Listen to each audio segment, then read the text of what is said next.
नमस्कार। नीतीश जी के मन में अचानक से इच्छा प्रबल हो गई कि वे कभी राज्यसभा नहीं गए हैं, इसलिए राज्यसभा जाना चाहते हैं। छोड़ो मुख्यमंत्री की कुर्सी। ये लॉजिक न तो आप एक्सेप्ट कीजिएगा, न हम एक्सेप्ट करेंगे, न राज्य की जनता, देश की जनता एक्सेप्ट करेगी। सो मच सो कि ये बीजेपी और जदयू के लीडर्स भी एक्सेप्ट नहीं करेंगे और नहीं कर रहे हैं। आखिरकार 2025 के चुनाव में जब इस नारे पर सहमति बनी कि 25 से 30 फिर से नीतीश, तो फिर ऐसा क्या हुआ कि मात्र 105-6 दिन में नीतीश कुमार को बोरिया बस्तर बांध करके बाहर फेंक दिया गया डस्टबिन में। आइए इसके अंदर की कहानी आपको बता देते हैं। वैसे पटकथा 2025 के चुनाव के पहले ही लिखी जा चुकी थी और ये मोटे तौर पर स्पष्ट हो चुका था कि इस बार बीजेपी इनको छोड़ेगी नहीं, लेकिन स्थितियां कुछ ऐसे बनती रही कि बीजेपी चाह करके भी कुछ नहीं कर पाई। और 2025 का चुनाव में 10,000 रुपया महिला रोजगार योजना हमें जो दिया गया वो एक गेम चेंजर बन गया और 89 सीट्स बीजेपी को और 85 सीट्स ये जदयू को आ गई। कंफर्टेबल बहुमत मिल गया और नीतीश जी सरकार में आ गए। लेकिन खुन्नस बहुत पहले से चल रहा था। आज आपको लॉन्ग टर्म रीजन्स और इमीडिएट रीज़न क्या थे इनसाइड स्टोरी नीतीश कुमार को बाहर करने का, वो हम आपको बता देते हैं। पहले लॉन्ग टर्म समझ लीजिए। नीतीश और मोदी का सिर्फ फुटअव्वल, दोनों के बीच मतभेद, मनभेद और नफरत ये कोई नया नहीं है। आपको पता है कि 2009 में लुधियाना में एक रैली हुई थी एनडीए की। उस वक्त नीतीश कुमार जी एनडीए के पार्ट थे, नरेंद्र मोदी गुजरात के मुख्यमंत्री थे। आपको पता है कि 2002 में जो गुजरात में दंगे हुए थे उसको लेकर के मोदी जी का नाम उछला और यहाँ तक कि उनको यूएस ने वीज़ा नहीं दिया था। सब कहानी आप जानते हैं। तो हुआ कि उस रैली में नीतीश जी का हाथ लेकर नरेंद्र मोदी हाथ खड़ा करके फ़ोटो खिंचा दिया, अखबारों में भी वो छप गया। उसको लेकर के नीतीश कुमार बहुत असहज हो गए और उन्होंने बहुत स्ट्रॉन्ग उस पर प्रतिक्रिया दिया और डिसअप्रूवल अपना कम्युनिकेट किया। वो रिश्ता बिगड़ता गया। नीतीश कुमार जी अपने छवि को लेकर के हमेशा से सजग रहे। इनको लगता था कि हमको कम्युनल छवि चस्पा नहीं हो जाए और स्थिति ये हो गई थी कि मोदी एक तरह से अछूत टाइप से ट्रीट हो रहे थे पॉलिटिकल सर्किल में। 2010 में बाढ़ में सहायता पहुंचाने के नाम पर गुजरात सरकार ने 5 करोड़ रुपए दिए थे बिहार सरकार को और उसमें एक एडवर्टीजमेंट भी निकला था कि गुजरात बिहार में बाढ़ पीड़ितों के साथ खड़ा है। आपको याद होगा कि उसके बाद नीतीश कुमार ने उनका राशि लौटा दिया और ये अखबारों में भी बहुत स्ट्रांगली चला। आपको पता है कि उसके बाद आडवाणी जी के नेतृत्व में चुनाव लड़ा गया था, वो हार गए थे, तो इसलिए वो हाशिए पर चले गए। और 2013 में नरेंद्र मोदी को प्रधानमंत्री का कैंडिडेट एनडीए ने घोषित कर दिया। He was declared as the prime ministerial candidate in 2014 election. और इसको लेकर के 17 साल का गठबंधन इन्होंने जो चल रहा था नीतीश जी ने तोड़ दिया। बहरहाल वो चीज़ें चलती गई, लेकिन लोकसभा के चुनाव में जो हुआ उसमें नीतीश कुमार की स्थिति ठीक नहीं थी। उसके बाद आपको पता है कि वो लाया गया, इनको मांझी जी को लाया गया। वो सारी चीज़ें आप जान रहे हैं।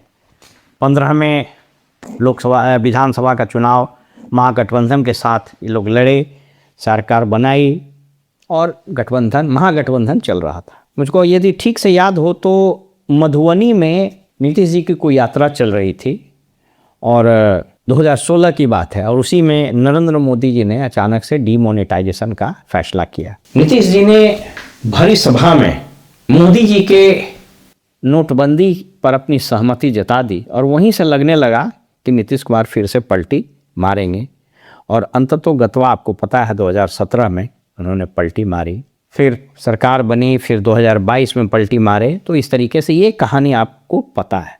मैं आज इस कहानी पर नहीं बात कर रहा हूँ। ये सब लॉन्ग टर्म इशूज़ थे। नीतीश कुमार और मोदी दोनों में वैचारिक तौर पर एक समानता है। दोनों आदमी असहमति, आलोचना और मतभेद ये कभी बर्दाश्त नहीं करता है।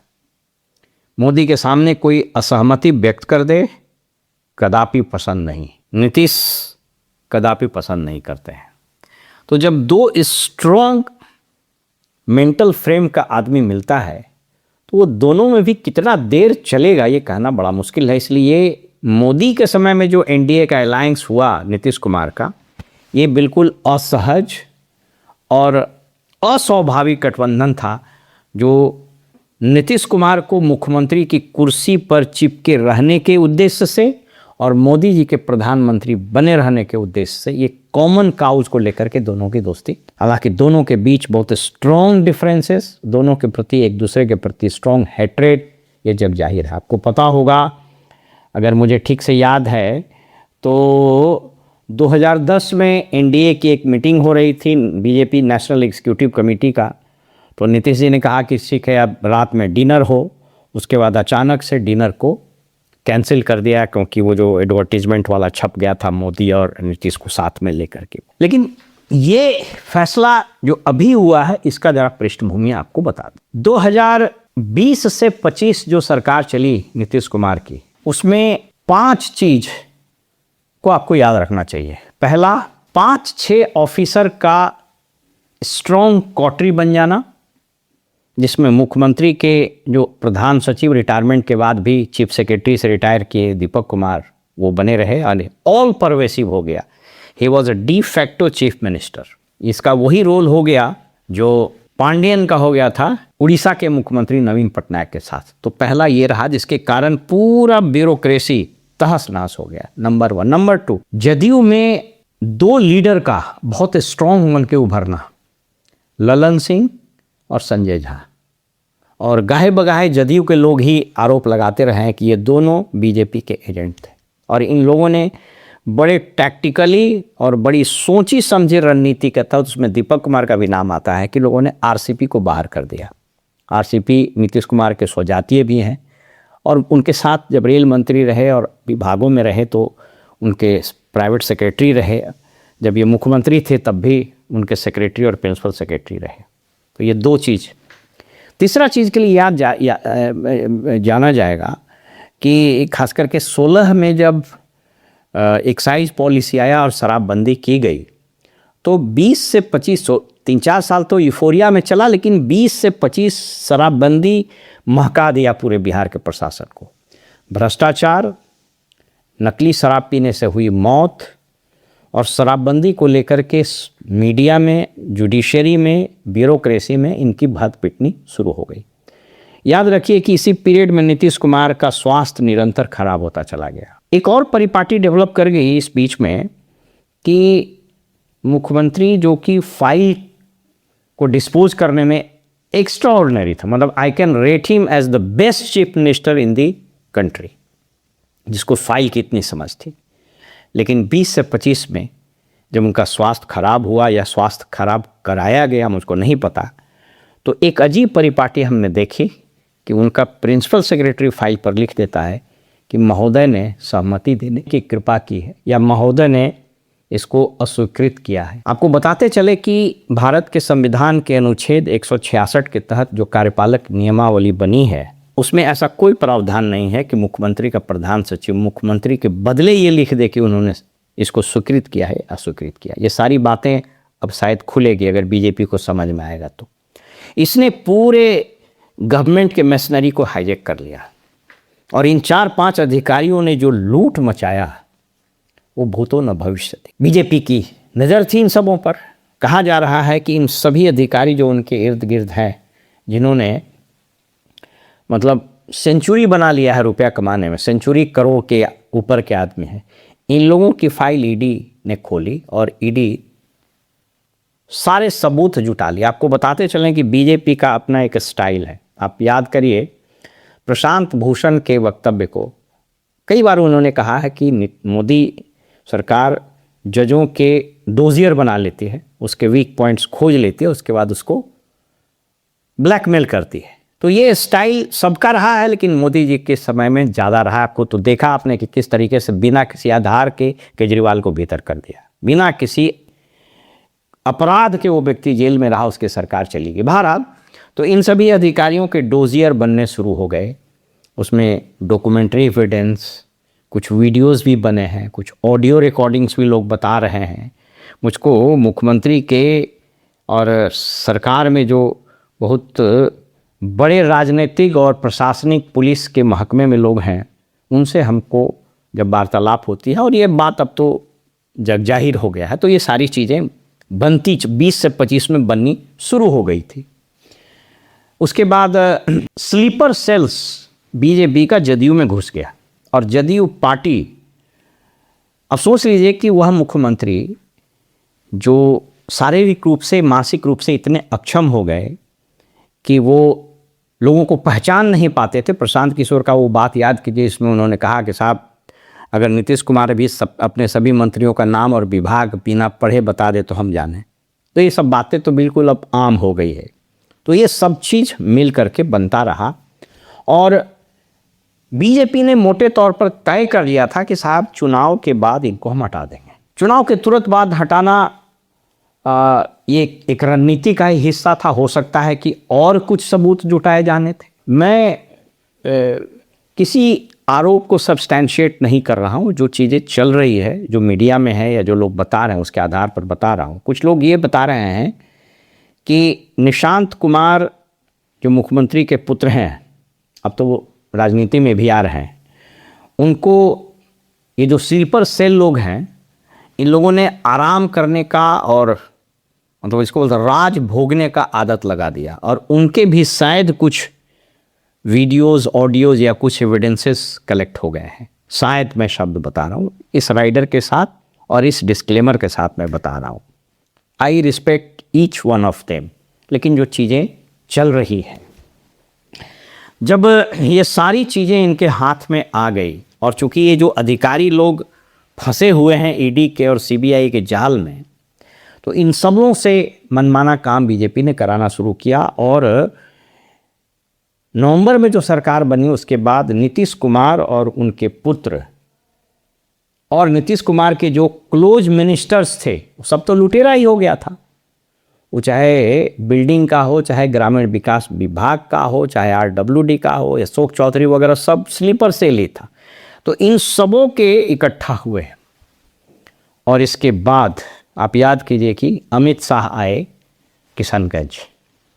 रुके कहाँ? तो पूर्व बीजेपी के अध्यक्ष दिलीप जायसवाल, पूर्व मंत्री, अभी भी मंत्री हैं, और माता गुजरी, वही माता गुजरी मेडिकल कॉलेज जिनको इन्होंने हड़प लिया, उसी गेस्ट हाउस में रुके, और वहाँ पर पूरी प्लानिंग अमित शाह ने की। उसमें संजय सराबगी वहाँ गए, आपको सम्राट जी गए, और उसके बाद दिलीप जायसवाल तो था ही, कुछ और लोग गए, सारे लोग गए, और ये सब लोग जा करके अपनी बात बताई कि साहब अब ये मुख्यमंत्री, इस बीच में आपको पता है इनकी हरकतें अजीबोगरीब हरकतें बहुत तेज़ हो गई। आप याद कीजिए कि राजगीर में एक पैरेड चल रहा था, उसमें महिला डीएसपी, उसको पकड़ने की कोशिश की, उससे हालचाल पूछने लगे। हिजाब वाला जो कांड हुआ था, जिस पर पूरे देश में भद पिट गई नीतीश कुमार की, जो हिजाब खींच लिया था। इसके बाद फिर इलेक्शन प्रचार के दरमियान महिला को माला पहना देना, गार्ड ऑफ ऑनर लेते समय सबको जिप्सी पर बैठा देना, विधानसभा में अशोक चौधरी को लेकर के अजीब अजीब हरकत करने लगना, मुंडी लड़ा देना। तो पब्लिक में आपको याद होगा, एक खेल के कार्यक्रम में स्टेडियम में जब राष्ट्रीय गान बज रहा था तो वहाँ ताली बजा रहे थे। तो इन सबों ने मिला जुला के स्थिति बहुत असहज कर दी, और इस सब का वीडियो बना लिया गया है। वीडियो पब्लिक डोमेन में भी है। और अमित शाह के पास लोगों ने जा कर के कहा कि साहब ये ब्यूरोक्रेसी चला रहा है सरकार, मुख्यमंत्री अब राज चलाने की हालत में नहीं है, ज़्यादा दिन कंटिन्यू किया जाना ये हम लोग के हित में नहीं, हम लोगों की भद पिट रही है। और चूँकि ये एक लॉन्ग टर्म एस्पिरेशन, बरसों से ख्वाहिश रही थी बीजेपी की कि मेरी सरकार बने, मेरे मुख्यमंत्री तो मेरे नेतृत्व में सरकार बने, तो वो अब समय आ गया है। उसके बाद संजय झा और ललन सिंह को लगाया गया कि आप ये सारा चीज़ ले जाके बता दीजिए। ये दोनों ने बताना शुरू किया नीतीश जी को कि इतना इतना सबूत सब मिल गया, पदाधिकारी जाएगा तो आप भी जाइएगा। 100 करोड़ अगर कमा लिया है उसके आसपास रहने वाला, और 10 एक कम से कम 1 दर्जन अधिकारी है जो 100 करोड़ से ऊपर यहाँ माल कमाया है। कुछ मिनिस्टर के बारे में तो ऐसी ऐसी खबरें हैं कि साहब उसका रूम और उसका जो पलंग है वो रुपया से भरा हुआ है। और वो अब जग जाहिर है, सब लोग जानता, भ्रष्टाचार का इतना नंगा विभत्स रूप आप कहीं नहीं देखे होंगे। मतलब जिसको बोलते हैं ना कि महका दिया है। सेप्टिक टैंक जब खुल जाता है ढक्कन तो जो बदबू मारता है, तो वैसे ही बदबू बिहार में मारना शुरू। ये सारी बातें अमित शाह को बता दी गई। अमित शाह इन लोग को भेजे, 2-3 राउंड बात हुआ और नीतीश जी को बताया गया कि आपके पास अब 2 ही रास्ते हैं। पहला रास्ता है कि आप ग्रेसफुल एग्जिट ले लीजिए, राज्यसभा चले जाइए और आपके पुत्र भी बच जाएंगे। और आपकी इच्छा, एक हर पिता की इच्छा रहती है, हालांकि ये बोलते रहे कि भाई पुत्र मोह और परिवारवाद, लेकिन इससे कोई अछूता नहीं है। पुत्र पुत्र ही होता है और इसमें हम कोई खराबी भी नहीं मानते हैं। भाई हर बाप सोचता है उसका बेटा सेटल हो जाए। तो कहा गया कि आपके बेटे को राजनीति में ला के सेट कर देंगे और आप अब ग्रेसफुल एग्जिट ले लीजिए, अन्यथा जितने डोजियर आपके खिलाफ बन गए हैं, आपका सारा किया कराया पर पानी फिर जाएगा और आप जेल चले जाइएगा और आपके बेटे वगैरह सब जेल चले जाएंगे और आप बच नहीं पाइएगा। 1 बार 2 बार 3 बार समझाया गया और पूरा बाइस्कोप दिखा दिया गया, पूरा बाइस्कोप, पूरा डोजियर का, जिसमें ऑडियो, विजुअल, डॉक्यूमेंट्री, कागज, सब सबूत दिखा दिए गए नीतीश कुमार। टावर तो कभी कभी इनका पकड़ता ही है, उतना देखने के बाद इनका होश उड़ गया। और होली के 1 दिन पहले से समझिए, या होली के दिन इनको हाउस अरेस्ट कर दिया गया। आवाजाही शुरू हो गई, घर के कनेक्शन सब कट गए। लोगों ने बताया कि साहब जो करीबी लोग हैं उनका आना जाना भी बंद हो गया। और आपने देखा ही न्यूज़ में कि कैसे हाउस को सील कर दिया गया दोनों तरफ से। और अंततोगत्वा बताया गया कि यदि आप नहीं तो आप जेल जाइएगा और सरकार तो हम बनाएंगे ही।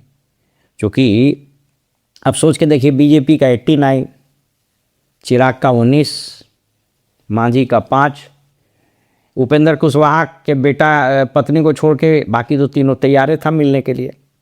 IP गुप्ता, बसपा, तो सब मिला के 118, 119 तो हो ही जा रहा था। तो सरकार तो इनकी ऐसे भी बन जाती। कांग्रेस वाला टूटने ही के लिए तैयार है। अभी राज्यसभा में आप देख ही लिए 7 करोड़ से 10 करोड़ का रेट है, तो बीजेपी के लिए इसे प्रॉब्लम ही नहीं है। तो बताया कि या तो आप हट जाइए, राज्यसभा में चले जाइए, तो आपका सेफ एग्जिट दे देंगे, ग्रेसफुल एग्जिट दे देंगे, इज्जत से आप चले जाइएगा, अन्यथा हम ये काम सारा कर लेंगे। कुछ लोगों का कहना है कि शायद RJD से भी बात हुई और RJD को कहा गया कि अब टैसिट अंडरस्टैंडिंग रहेगा, आप एब्सटेन कर जाइएगा। तो अब राजनीति में कुछ भी संभव है। मैं उसको न तो सब्सटैंशिएट कर रहा हूँ, न मैं इसको निगेट कर रहा हूँ, जो खबरें चल रही है इस हिसाब से पटकथा पूरी लिखी गई। अब इसकी खबर 2-3 जो स्लीपर सेल है उसको छोड़ करके किसी को नहीं था। अब आपने देखा है कि जैसे ये मैं नहीं कर रहा हूँ, अब जदयू ऑफिस में जिस तरह से तोड़फोड़ शुरू हुआ, ललन सिंह, संजय झा, संजय गांधी, अशोक चौधरी सबके खिलाफ जो नारे लगने शुरू हुए, विजय चौधरी, ये सब लोग तो उस खिलाड़ी है, ये सब लोग तो सैकड़ों करोड़ से ऊपर का रुपया कमा लिया। तो ये पूरी पटकथा इस टाइप से लिखी गई और उसकी परिणति ये हुई कि अमित शाह आए और वर्चुअली, आप अगर आपको वीडियो याद हो तो आप देख लीजिए, अमित शाह, उसके बाद नीतीश कुमार साथ, एक तरफ संजय झा, एक तरफ ललन सिंह, और इस सर्किल में किसी को नहीं घुसने दिया। इनके स्वजातीय श्रवण कुमार को भी नहीं घुसने दिया। विजेंद्र यादव गए थे समझाने, सब को साइड में लग, सब हटिए। वर्चुअली इनको किडनैप करके लाया।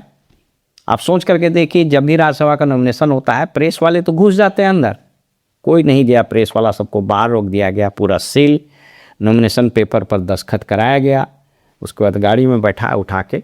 अब आप सोच करके देखिए कि होली के दिन और दूसरे दिन भी नॉमिनेशन जब हुआ 5 तारीख को, तो एक अन्य मार्ग कंप्लीट सील कर दिया गया था। उसको लोगों ने बताया कि मुख्यमंत्री कार्यालय में काम करने वाले पदाधिकारी और कर्मी को भी जाने से रोक दिया गया।